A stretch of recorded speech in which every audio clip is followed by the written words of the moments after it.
खास पेशकश शहर की सरकार और मैं हूं राजीव गौड़। आज बात करेंगे जोधपुर की। जी हां, जोधपुर राजस्थान के पूर्व मुख्यमंत्री अशोक गहलोत का गृह जिला है और लगातार जो 3 बार कांग्रेस का यहाँ पर बोर्ड बनता रहा है, तो इस बार भारतीय जनता पार्टी की कोशिश है कि जिस तरह से विधानसभा लोकसभा में कामयाबी हासिल की है, इस बार नगर निगम में कांग्रेस के बोर्ड को ध्वस्त करें। इस वक्त जोधपुर की जनता हमारे साथ है, भारतीय जनता पार्टी के नेता साथ है, पार्षद का जो चुनाव लड़ प्रत्याशी साथ है, जनप्रतिनिधि साथ है और साथ में कांग्रेस के भी वरिष्ठ नेता जिन्होंने 25-40 साल तक कांग्रेस में लिए, वो भी हमारे साथ है और जनता भी हमारे साथ है। सबसे पहले जनता के बीच में बात करते हैं कि आखिर 5 साल में क्या हुआ। रानी मिश्र जी, आप बताइए, क्या 5 साल में आपको शिकायत है और क्या अच्छा हुआ है? ये सबको विदित है कि क्या हो रहा है, क्या नहीं हो रहा है।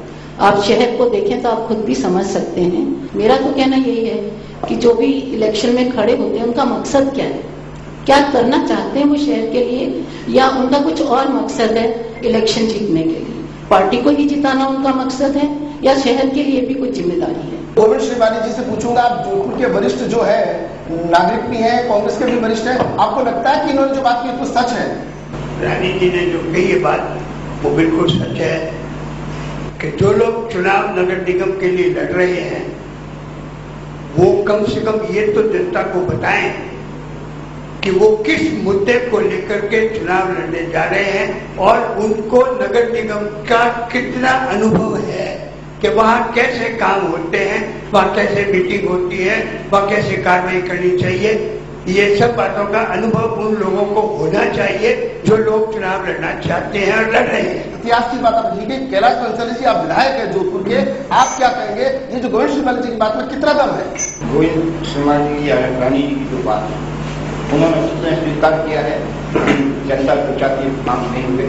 पिछले 5 वर्ष में हमारा तीसरा बोर्ड था कांग्रेस का और अशोक गहलोत साहब के कुत्ते का सारी केवल घोषणा हुई, प्रतिबद्धता के बारे में कुछ नहीं था और केवल मात्र हैं और सभा के आगे किए अपने हॉटलाइन के। विधायक महोदय, मैंने ये नहीं कहा कि काम नहीं हुआ ना, मैंने ये नहीं कहा। श्रीवाणी जी, एक बात ना, मैंने ये कहा है कि जनता, रानी मुखर्जी ने जो कहा है वो ठीक है कि काम जिस तरह से होना चाहिए था उतना नहीं हुआ होगा। एक ही बात है, एक ही बात है। इसमें एक बात और है विधायक महोदय, आप भी जानते हैं कि एक विधायक का जितना काम है उतना उस मंत्री का भी काम है। तो ये विपक्ष में जो रहता है आदमी, उसकी भी तो जिम्मेवारी बराबर है कि वो निगम की व्यवस्था को ठीक ढंग से चलवाने में महापौर का सहयोग करे, पार्षद का सहयोग। मेरा निवेदन सुनिए, कभी महापौर मिले नहीं। हम 6 बार उनके घर गए, वो मिलते नहीं थे, ऑफिस में आते नहीं थे, सिर्फ मीटिंग में आते थे और मीटिंग में भी इस तरह से बिहेव करते थे कि हमारी बात ही नहीं सुनते। सीधा कह के ये मेरा चलो कांग्रेस का खड़े करा। क्या हुआ उससे? विधायक महोदय, मैं आपसे बिल्कुल सहमत नहीं हूँ कि आप 6 बार उनसे मिलने गए होंगे, ये ठीक बात है। मगर आपका जो विपक्ष का दल है आप नगर निगम में, उसने जब सदन के अंदर, मैं कहता हूँ उनके पास अधिकार है, उनके पास अधिकार है कि वो महापौर को पाबंद कर सकते हैं। मैं आप दोनों को रोकना चाहूंगा। डिप्टी मेयर हमारे बीच बैठे न्याज मोहम्मद जी। न्याज मोहम्मद जी, आप क्या कहेंगे इस पूरे माहौल को लेकर के? क्या कहेंगे? आप डिप्टी मेयर रहे हैं, कई बार आपके महापौर का चार्ज रहा है, क्या सच्चाई है? मैं डिप्टी मेयर रहा था, मैंने जब देखा काम करते हुए हमारे माननीय महापौर महोदय हमेशा अपनी सीट से गायब है, इस बात का पूरे शहर को दुख है। और साथ ही साथ में जो कार्य करने की शैली थी, सबकी अपने अंदाज में थी और मेरे रहते मैंने शहर के लिए हर वो काम किया जो आम जनता के लिए होता है और आम जनता के बीच का होता है। आप उस समय आप कांग्रेस के उप महापौर थे। मैं आज कांग्रेस बीजेपी की बात नहीं करते हुए मैं ये बात कर रहा हूँ कि आज हमारे शहर की जो सरकार बनने जा रही है, उसके लिए हम सब मिलकर के प्रयास करें, एकजुटता दिखाएं और जो बेस्ट कैंडिडेट हो उसको जिता करके आगे लाएं और अपने वार्ड को अच्छा। न्याज मोहम्मद जी, आपसे एक सवाल है। 5 साल आप डिप्टी मेयर है, कांग्रेस बीजेपी की बात नहीं है, आप ये बता दीजिए कि आपने खुद ने शहर के विकास के लिए क्या क्या काम किया? वो जग जाहिर है, पूरा राजस्थान भी जानता है। मैं जहाँ तक समझता हूँ कि जिस तरीके से पूरे 4.5 साल मैंने अपने पैरों पे खड़े रह के अपने जोधपुर की जो बेस्ट जगह है उनको अच्छा बनाने की कोशिश की, साथ ही साथ में घंटाघर को निहारने की कोशिश की, जिसके लिए सभी हमारी माननीय जी साहिबा, जो हमारे एमएलए हैं कैलाश बंसाली साहब, सभी ने इसको अप्रिशिएट किया था। जनता में से कोई ये महिला या कोई पुरुष बताए कि आपको नगर निगम से क्या शिकायत रही 5 साल में? जब हम पद संभाल लेते हैं तो हमको उसकी जो भी कार्य प्रणाली है उसके अनुसार जो जनता में बीच में आदमी आता है जिसका व्यवहारिक ज्ञान भी है कि यहाँ क्या समस्याएं हैं क्या नहीं है। कांग्रेस वाले आते हैं, वो अगर काम कोई शुरू करते हैं और वो अधूरा छूट जाता है, उसके बाद बीजेपी आ जाती है, तो बीजेपी को होना चाहिए कि जो काम अधूरा छूटा हुआ है उसको भी हम आगे पूरा करें। वो वही का वही छूट जाता है क्योंकि वो अशोक गहलोत ने चालू किया था, वो उसने चालू किया था। क्या वो चला है छोटा सा ब्रेक का आवाज कांग्रेस नेता, ब्रेक के बाद फिर बात करेंगे।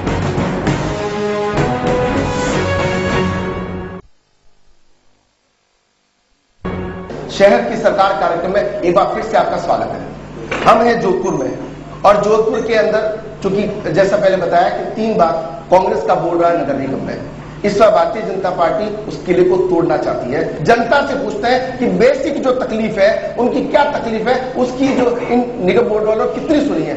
आप बताएं मधुसूदन। पार्षद लोग कभी भी अपने वार्ड में नहीं मिलते हैं, तो क्या ऐसी कोई इनके लिए पाबंदी लगाई जा सकती है कि हफ्ते में 2 दिन कोई कार्यालय हो उनका वार्ड में और वो वहां पे मिले, जिससे कि आम जो वहां के वार्ड मेंबर्स हैं वो वहां पे अपनी समस्याएं लेके जा सकें। मैं समझता हूं कि कांग्रेस के पार्षद अधिकाधिक लोगों से मिलते थे, लोगों के बीच में रहते थे और आने वाले समय में भी वो बराबर बीच में रहेंगे। हो सकता है कि कहीं कोई पार्षद किसी कारण विशेष से नहीं मिला हो, परंतु ऐसा कोई कारण नहीं है। कांग्रेस के पार्षद वास्तव में जोधपुर की सरकार में, जोधपुर के शहर में सक्रिय होते तो जोधपुर में जो गंदगी का आलम, जो आवारा पशुओं का आलम है, वो नहीं होता। एक तरफ हमारे महापौर साहब चाइना गए हैं और जोधपुर का टूरिज्म प्रमोट करना चाहते हैं। जब हिंदुस्तान के अंदर कोई टूरिस्ट आता है तो वो एक इंडिया नाम की बुक पढ़कर आता है और उसको ये मालूम चलता है जोधपुर शहर सूरवीरताओं का शहर है, जोधपुर शहर संस्कृति का शहर है, जोधपुर ब्लू सिटी का शहर है। परंतु जब पर्यटक रेलवे स्टेशन पे उतरता है, बस स्टैंड पर उतरता है, तो उसको लगता है कि जोधपुर संस्कृति का शहर नहीं, जोधपुर कचरे का शहर है। आपकी इस बात में कितना दम है? राजेंद्र जी गहलोत से पूछेंगे। राजेंद्र जी गहलोत, कितनी सच्चाई है? भारतीय जनता पार्टी ने इस दृष्टि से इसको स्थानीय निकायों को अच्छे प्रतिनिधि मिले और समझे हुए अनुभवी लोगों को प्रतिनिधि बने, इस दृष्टि से विचार करके महत्वपूर्ण समाज सेवी लोगों को लगाया है। आम जनता में पंडित हेमंत बोरा बैठे हैं, आपको क्या लगता है कि क्या नगर निगम को बैठ के बात करें, नगर निगम को विधानसभा जैसा बना दिया जाए? राजनीति में जो भी लोग आते हैं वो जीवन जीने की साधना नहीं माने, इसको जनता की सेवा की साधना के रूप में लें, अपने जीवन को संवारने की साधना के रूप में नहीं लें, तो अपने आप सफाई वगैरह सारी व्यवस्थाएं सुधर जाएगी। आप चित्रराम जी कांग्रेस से हैं, आपकी खुद की गंदी बस्ती है, आपके अंदर खूब पानी भरा रहता है और आपने कांग्रेस के व्यक्ति, क्या कहेंगे आप? मैंने सारी रोडें, गटर लाइन सारा मेरे कार्यकाल में निर्माण किया इसका, लेकिन हमारे लोगों की कुछ जो स्थानीय हमारे नागरिक हैं वो खुद अतिक्रमण के आदी हैं, उस कारण से वो सड़कों को तोड़ना, अपनी इच्छा से ही गटर लाइन को तोड़ देना या सड़क को तोड़ देना। कौन कितना गायब रहता है तो जनता जानती है किस क्षेत्र में कितने काम हुए, लेकिन इस ब्रेक के बाद देखेंगे कि जनता का जो वाकई जो दर्द क्या है और कांग्रेस का जो बोर्ड रहा, उनके जो नेता वो काम क्यों नहीं करा पाए। मिलते एक छोटे से ब्रेक के बाद, आप देखते रहिए शहर की सरकार।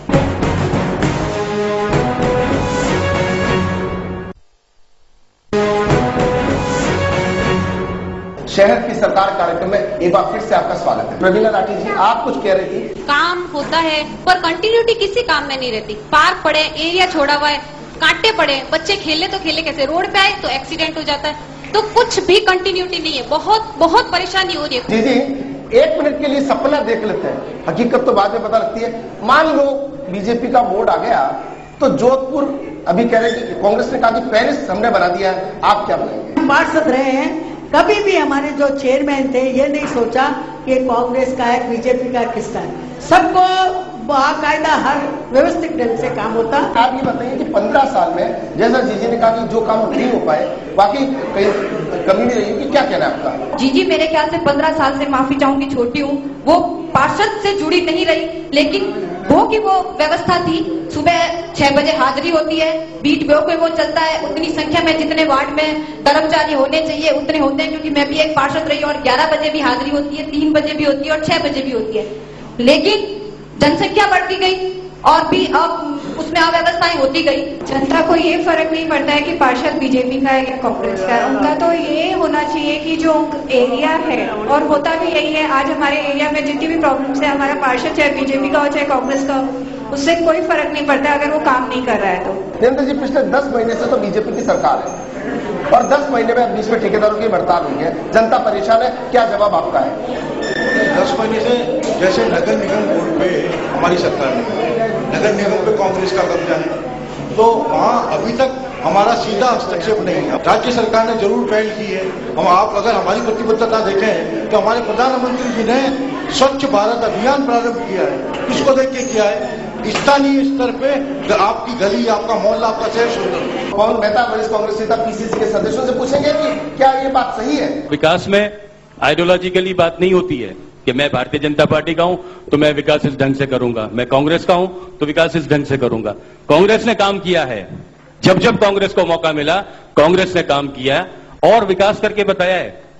आज जोधपुर में जो उपलब्धियां अशोक गहलोत की सरकार में रही है वो आपके सामने है। हमारे सफाई कर्मचारियों की कमी रही, किंतु फिर भी हमने आधुनिक मशीनें मंगा करके हर जगह सफाई करवाने का प्रयास किया। राजस्थान के दूसरे बड़े जिले जोधपुर में आपने देखा कि किस तरह से जो समस्या सामने आई है, चाहे वो सीवरेज की है और चाहे नियमित रूप से सफाई नहीं होने की है। आप सभी का बहुत बहुत धन्यवाद। पूरे जोधपुर का जो भी जनप्रतिनिधि यहाँ पधारे, आप सबका बहुत बहुत धन्यवाद।